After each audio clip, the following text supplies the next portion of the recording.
Calamba, Laguna.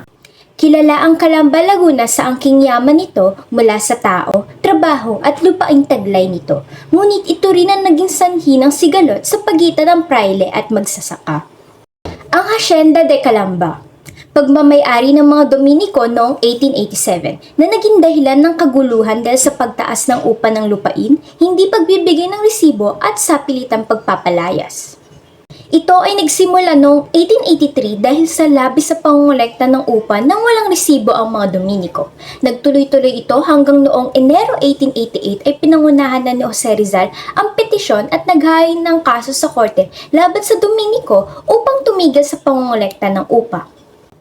Natalo ang mga Dominiko sa Calamba Justice of the Peace, ngunit mas lalo itong nagkagulo dahil naghain ng appeal sa Supreme Court sa Madrid ang mga Dominiko at humiling din sila ng tulong mula kay Gobernador General Weyler para maparusahan ang mga magsasakang hindi sumusunod.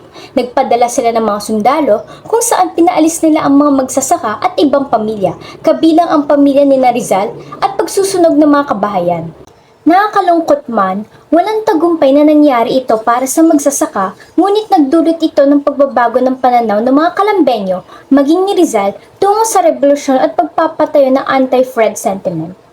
Natapos na lamang ang pag-angkin ng Dominiko noong biniling ng pamahalaan ang asyenda sa mga praile sa ilalim ng Friar Lands Policy ni Gobernador General William Howard Taft noong 1902 hanggang 1904. Binigay sa magsasaka ang mga lupa na nagdulot sa Calambeño ng tunay na pagmamay-ari.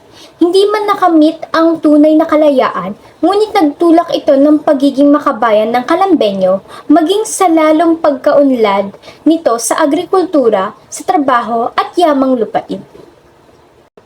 Ang pangyayaring ito ay nagpamulat sa aming mga Calambeño sa pagsiklab ng pagkakaisa, karunungan at pagmamahal sa kalayaan.